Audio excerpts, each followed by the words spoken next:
More than a year after the raids on his mansion, Diddy is finally being sent to jail. We're going to go through all of the celebrities that warned the industry about Diddy.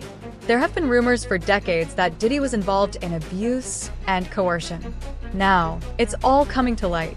Not only that, but Diddy was only the first domino to fall, and we're allegedly going to see another giant fall soon.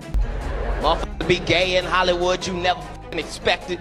They be having these big ass mansion parties, and the mansion party, the whole mansion is a party, and then it's a separate party in the little rooms. I ain't been famous that goddamn long. I'm excited than a motherfucker to be at the mansion party. You be looking at all the goddamn rooms, and you fuck around and look in the wrong room and shit.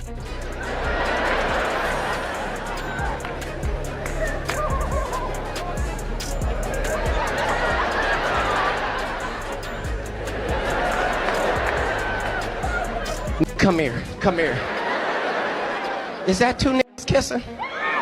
Is one of them niggas Professor Obi? Out of all the people who had a beef with Diddy and had been hinting about his activities, the one person who was never afraid to expose everything was Cat Williams. Decades before the investigation into Diddy even began, Cat gave out all the details of what was happening behind closed doors. Cat collected information for years, and even paid others when he knew they could prove useful who worked with Diddy all have horror stories to tell. Aubrey O'Day worked with Diddy for 6 years, and she was one of the first women to expose how Diddy was handling the women at his shows. Women were expected to do whatever Diddy asked them to do, and if they said no, they would be fired. Diddy made sure that if you said no to him, your career in the entertainment industry was over. There are so many witnesses. There are so many victims. Now, if or if not there were to be any type of investigation occurring, no victim should be or can communicate with other victims. And so victims are likely not communicating with victims. But a lot of people that know things or that are building things or whatever do reach out, do tell you everything. Sometimes they'll just write everything. I mean, I receive information whether I want to or not. But I've erred on the side of stepping away from the movie that's being made. And I don't mean that literally, I mean that metaphorically. The movie of Diddy that's being painted right now. And I come back to myself, what I know to be true, what I know I witnessed, what I have receipts of. You want to show all your skin, you want to be naked, but the whole concept of Danity Kane was like, when it comes together, it's one. Puff's going hard on the group, and then all of a sudden he singles me out and starts going on and on about how unhappy he is with me, and I just feel like nothing that I do, he's ever happy with. Can I ask a question? What do you want to look like, though? Do you want to look like a playboy, playmate? Do you want to look like you? I'm done with all of that. No. Like, what do you want to look like, though? I'll tell you. What do you want to look like, though? I'll tell you. I'm not focused on me. I'm focused on what this group should look like and how I should fit in this situation. You like big hair, though. I don't like big hair. You do like big hair. You like big hair. You like a lot of makeup and all that. Actually, I don't. I don't like big hair. I don't like certain makeup. I'm very flexible with what you want to do, and I've worked with everything that you've thrown at me. I'm not seeing the flexibility. You gaming me. Aubrey worked with Diddy on season 3 of Making the Band, and later became a part of Danity Kane. She was eventually fired after having a fight with Diddy. Aubrey accused Diddy of controlling, grooming, and emotionally abusive behavior while she was under his management as part of Danity Kane. She claimed she was removed from the group because she refused to comply with expectations that went beyond her musical talent. You can probably guess what that means. Why somebody would want to fire somebody. Can you give us a little? I wasn't willing to do what was expected of me. Not talent-wise, but in other areas. And were other girls doing? I was the only one that was in those types of positions. Wow. I am a very strict and focused businesswoman because working for Diddy for 6 years trained me to have to be perfect. Working for Diddy? Absolutely. I love Diddy. You know, he's a good friend of mine. He's a good guy. He expects. Is he a good guy? I don't want to answer that Oh, question. wow. I think he's a good guy. I'm going to stick up for him. After Diddy's arrest, Aubrey O'Day posted on her X account saying, Let this serve as a cautionary reminder to young and aspiring individuals pursuing their dreams. The true warning is not that a jury may doubt your testimony, nor that a court sentencing guidelines may fail to reflect the years of suffering you endured. The real warning is this: the moment someone in a position of power oversteps your boundaries or demands more than is legitimately required of you, walk away and do not look back. No dream, however bright, can outweigh the pain and exploitation that may follow if you remain. Too often, those who misuse their power, even when exposed, face far fewer consequences than the harm inflicted upon their victims. Protect yourself at the first sign of coercion or impropriety. If something feels wrong, trust that instinct and remove yourself from the situation. Your well-being is worth more than any opportunity. Tell me about the sympathetic days to Diddy. What does that look like when you have a moment of feeling bad for the guy? It wasn't all bad, but I don't know that any of the good was real. Former Danity Kane singer Aubrey O'Day breaking her silence amid Sean Diddy Combs' trafficking and racketeering trial, revealing she is not going to testify. I was contacted by Homeland Security, and I did have a meeting with Homeland Security. At any point did they tell you, we're considering you to testify, we're considering your evidence that you've given us in the trial? They tell you keep discretion with your meeting with us, obviously, because the trial has taken place. Some people saw that you were going to be in New York, and they immediately started jumping to conclusions. Are you here to testify in the Diddy trial? No, I'm not here to testify for the Diddy trial. Instead, the singer will cover the trial for a podcast produced by Amy Robach and TJ Holmes. Is he a threat to people if he is out of prison? I can give you a few examples of why I would lean toward yes on that. I could be here all night telling you about my experiences. I could write a book one day, and I probably will. In a statement to ET, Aubrey says, quote, "While I have not currently been asked to testify, this trial is long overdue, as I've been speaking the truth about Diddy for 20 years now." Adding that my sincere hope is that justice will prevail and for there to be further systemic changes within the music industry to prevent all forms of abuse from those in a position of power. Another artist that Diddy brought up and practically shaped into a star was Usher. And let's just say that Usher's time with Diddy wasn't as innocent as you might think. The result of being around that man, Sean Puffy Combs, I don't sleep to this day. I have a problem sleeping to this day. Like, yo, man, I'm here to work, man. I ain't sang in a week. I mean, I'm 13 years old, and I'm telling him, look, you're gonna put me in the studio, man. You got Biggie Smalls in there, you got Craig Mack in there. I'm not here to party with you. I don't want to go to the clubs. Matter of fact, I'm too young to even be in here. Why you got me in clubs? We would fight, we would tussle. Recently, Usher himself talked about Diddy and what he remembered living with him was like. In an episode of The Howard Stern Show, Usher said that Diddy introduced him to when he was just 13. Diddy was taking Usher to clubs and moved to New York City. And I lived with Sean Puffy Combs for a year. That's the crazy thing. Now, that was L.A. Reid's idea, right? We're sending you over to something called Puffy Flavor Camp. There you go. To learn Flavor Camp? Yeah, Flavor that's Camp. what it was called. And you're going to go to Puff Daddy's. He's going In the 90s, do you understand what that's like? Puffy's place was like just filled with chicks and orgying like nonstop, right? No, not really. I mean, but hey, it was curious. I got a chance to see some things. Yeah, but you were 13. What were you seeing? I went there to see the lifestyle. Right. And I saw it. And it was but I don't know if I could indulge and understand what I was even looking at. It was pretty wild. So nobody tried to, some woman didn't come along. I didn't say that. Okay. I didn't say that. What I did say is that there were very curious things taking place. And I didn't necessarily understand it. Biggie Smalls was there. Biggie Smalls was there. Lil' Kim, Craig Mack. All these people are hanging around. Yeah, man. Faith Evans, Jodeci, Mary J. Blige. They didn't know nothing about this. Oh. I was having a good time, you know what I mean? Does he have you doing any chores? Are you doing dishes at all? I mean, to keep you humble somewhat? Or are you just like, can you stay up till 4 a.m. with them and party? I mean, I could. I actually stayed up longer than them. And do you have money? What's going on? I mean, I had like per diem. I had like, what like a living. Life. Yeah, it's pretty crazy. 14 years old. You're a dad now. Would you ever send your kid to Puffy Camp? Hell no. See? Gene Deal was Diddy's bodyguard when all of this was happening. And according to him, it was common knowledge in the industry that Diddy was involved with Usher. Allegedly, one time Diddy was so rough with Usher that Usher had to go to the hospital. There are reportedly medical records that confirm this, and other celebrities started avoiding Usher after this. If you don't mind me asking, because I know the topic is sensitive, what happened to Usher?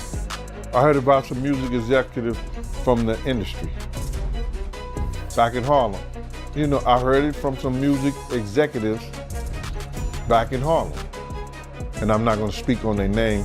They doing programs and everything like that, and they may be doing something, they may speak on it themselves. But I heard it from some music executives. What did you hear? Bro, you know how people be talking and we was around some people, something like that, and then some people might say, yo, I don't F with that dude. And at the time, I didn't even know who the F Usher was. You know what I'm saying? It was one of those type of situations. And when somebody say, yo, man, I don't F with them niggas, man, I'm getting out that industry and everything like that. You know, Puff sent this little kid to the hospital. How he sent him to the hospital? Man, Nick was bleeding from the butt. And that's what was said. But I didn't even have a name for the kid at the time. Then you hear it, and that's what happened. Perhaps the worst part about the Usher situation was how this abuse wasn't just limited to Usher. To escape Diddy's abuse, Usher brought in someone else to take his place, and that someone was Justin Bieber. Justin worked with Diddy at the start of his career and was even sent to live with him. We become friends in a strange way, you know? Like Robin Big. Yeah, it's like... Exactly. I'm big and you're Robin. Yeah. No, I mean, to a lot of us, he's like a little brother. You know what I'm saying? He's not afraid to call and ask for advice. He's somebody that, in the industry-wise, the record industry is a strong family, and he's somebody that, you know, we definitely have our arms around, and we want to protect him because he's such genuinely a nice person besides his talent. You know what I'm saying? He's one of the greatest kids that you could ever know. Justin,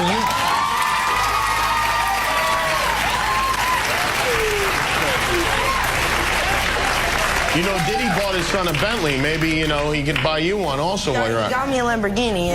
Oh, well, that's nice. I haven't gotten it yet, though. Yeah, I know. When is that coming, that Lamborghini? We talked about this last time. He had the Lamborghini for a day or two, and he had access to the house, and he knows better than to be talking about the things that he does with Big Brother Puff on national television.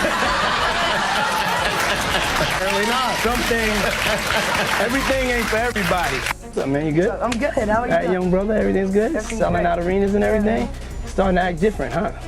No, you ain't been calling me and hanging out the way we used to hang out. Well, I mean, you try to get in contact with me, you know, through all my, partners and whatnot. Mm-hmm. But you never really got my number, so. Correct. Okay. My number? Yeah. Tell you my number. Yeah. It's 55. Several people in Diddy's circle have come out and confirmed this.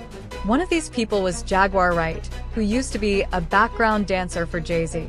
She pointed out how Usher was a hypocrite for not keeping Justin safe and only focusing on himself. If it wasn't for Usher, Diddy would have never been able to get to Justin. They wouldn't let him.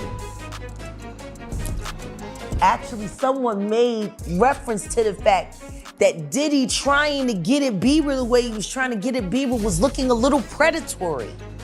And then Usher came in and discovered it and managed him and got custody of him and promised to look after him. And then he sent him to the diddler. Does that sound like a good guy? It's horrible. Does that sound like a good guy? Now that we know what Diddy's really like, what kind of asshole do you gotta be to take another boy, another talented boy, and put him in your place so it ain't gotta be you no more?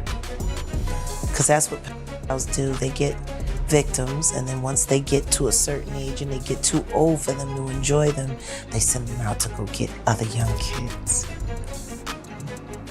Now, if Usher is a procurer, and if Usher knew what was gonna happen to any of those young children that he took to the Flavor Freak-Off, is he a good guy?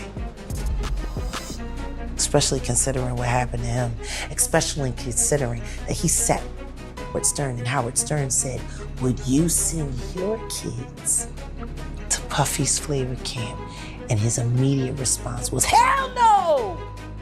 So it's good enough for everybody else's kids, but it's not good enough for yours. Everyone in the rap industry knows what kind of person Diddy really is.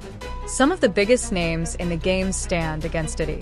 During an episode of Drink Champs, Kanye dissed Diddy and said that he's fake hard, and the truth is far worse than what people can imagine. I don't got no celebrity friends, because when I was on TV, on Instagram saying, I don't know where my child is, and the Kardashians kidnapped my daughter in public, and I didn't have the address of my child, none of these that want to say something Travis now. Gave you the address, though? Travis gave me the address. Right. But as far as Meek Mills, Puff Daddy, whoever, none of these niggas, all you fake hard, you. Wait, hold on. Okay. All you fake hard niggas, you. Right. You know what I'm saying? I don't give because you can't shoot nobody anyway, and the reason why you got to talk is because you did a deal, you fed. You know what I'm saying? That's why you got to come at me, because part of the deal for you to be a do all that, and get out of jail is that you promise that you're gonna go pull my co-car. So y'all shut the fuck up about me. Now let me say it calm. You shut the fuck up about Michael. Right. I'm Michael now. In case you're wondering why Connie mentioned Meek Mill, that's because Diddy and Meek have a special relationship. According to 50 Cent, Diddy and Meek are secretly in a relationship. Diddy once asked 50 out on a date and said that he wanted to take him shopping. 50 knew what Diddy really meant by this. Go out with me, and I'll make you rich. 50 said no, but Meek Mill said yes. And next thing you know, Diddy and Meek are showing up to parties wearing matching clothes. Nah, but you got close when he offered to take you shopping. Yeah, you see, now Meek is in the same shirt. He's out there in the same shirt. This is not Photoshop.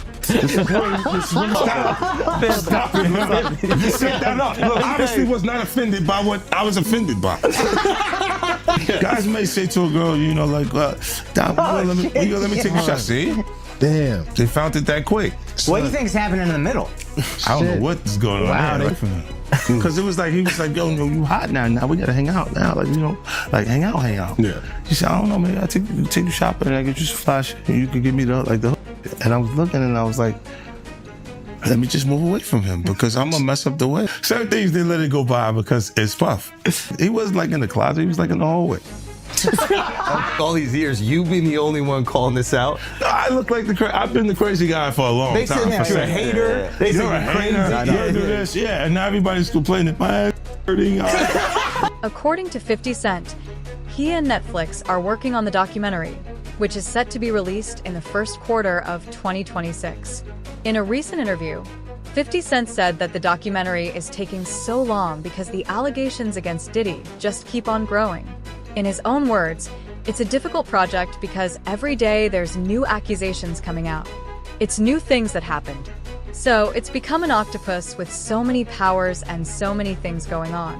One person who was always anti-Diddy and was always speaking about Diddy as a problematic person was 50 Cent. And it turns out that it's just been announced that he's created a docu-series on Netflix. I can't wait to see this. The other end of that, every person who has tried to speak out about this, who has tried to speak out about the industry, the type of people that are controlling the industry, the attacks that people face from the media if they try to speak out, is always the same. They're called crazy. And an example of one such individual who went through those sorts of attacks is the actor Orlando Brown. He was on Disney, and I remember everyone telling us that he was totally insane and deranged when he was saying a lot of things that at the time sounded crazy, particularly about Diddy. Take a listen. The requirement is you gotta say no to Diddy. If it's new booty in the building, you know he's gonna get it. Don't take your girlfriend to a Diddy party. You can take the but he won't you. Diddy, to me, is the fall guy. We are still seeing a major effort to protect the big names, just like with Jeffrey Epstein. You and Puff haven't liked each other business-wise for a long time. Well, that's why. It's only business. It was really, away from that, I explained why I didn't hang out with him, right? Because it's a little fluffy stuff going on. It's not your scene. It's not my style. Not your scene. They hugged you from the front and the back at the same time. I got uncomfortable with him because the way he was acting to try and get me to hang out with him was like, yo, I'll take you shopping. Like, and I'm like, what you mean? Like, that's something you say to a woman you're attracted to, maybe. Right. It's just weird, bro. Like, and now you start to see a lot of the weird stuff that was there. It looks like it all lines up, don't it? It was not in the closet. It was in front of you and you wasn't seeing it because you see the beards. Or you see the girls. So you didn't look at him the way it actually is to a degree. No, when I say people respond, how people respond to things matter, like the internet will take to it and just go off with it. Meek responds being the uncomfortability. He goes, yo, nah, I spend $100,000 to find out why my name is in this like this. And it's in it only because he's uncomfortable. You don't hear him talking about French. French was right there. Right? Why you get so quiet? You guys make me feel like I'm scared. Well, no, I mean, it's a lot. There's a lot. No, they see this. You see this.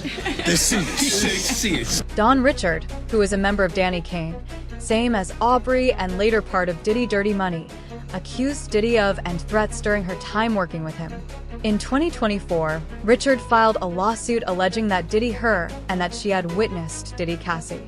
Dawn was one of the first women who supported Cassie and backed her up. Singer Don Richard testifies that Sean Diddy Combs hit Cassie Ventura with a skillet full of eggs. Danny Kane alum Don Richard, who began working with Sean Diddy Combs while competing on his show Making the Band in 2004, took the stand after Cassie wrapped her testimony May 16th. Richard joined Combs' group Diddy Dirty Money after Danny Kane disbanded. While on the stand, she told jurors that she saw Combs hit Ventura with a skillet full of eggs at his Los Angeles home in 2009. Richard testified per NBC News. He came downstairs asking where his phone was, and he threw her to the ground. Richard added, "I was scared for her. I was scared to do anything." Richard's testimony in Combs' ongoing trial comes 8 months after she accused the rapper in a lawsuit of subjecting her to years of inhumane working conditions, which included groping, assault, and false imprisonment. The lawsuit, filed in September, obtained by E! News, stated, Mr. Combs frequently held meetings with Ms. Richard wearing only his underwear, despite Ms. Richard's protests and repeated requests for him to put on clothing. In her filing, the 41-year-old also alleged that Combs ordered her to strip down to her underwear, made demeaning remarks about her body, and entered her dressing room unannounced while she was unclothed, and touched her without her permission under the guise of showing the stylist what to do. Cassie's lawyer said that with Diddy behind bars, Cassie can finally feel at peace. Before Diddy's sentencing, Cassie wrote a letter to the judge saying that she feared for her life and what Diddy would do to her if he got out. For at least the next 2 years, Cassie is safe. Cassie Ventura is moving forward. After Sean Diddy Combs was sentenced to 50 months in prison for 2 counts of transportation to engage in prostitution on October 3rd, his ex reacts to U.S. District Judge Aaron Subramanian's decision in a statement from her lawyers. The attorneys tell E! News, while nothing can undo the trauma caused by Combs, the sentence imposed today recognizes the impact of the serious offenses he committed. They add, we are confident that with the support of her family and friends, Ms. Ventura will continue healing, knowing that her bravery and fortitude have been an inspiration to so many. Ventura was in a relationship with Combs on and off from 2007 to 2018.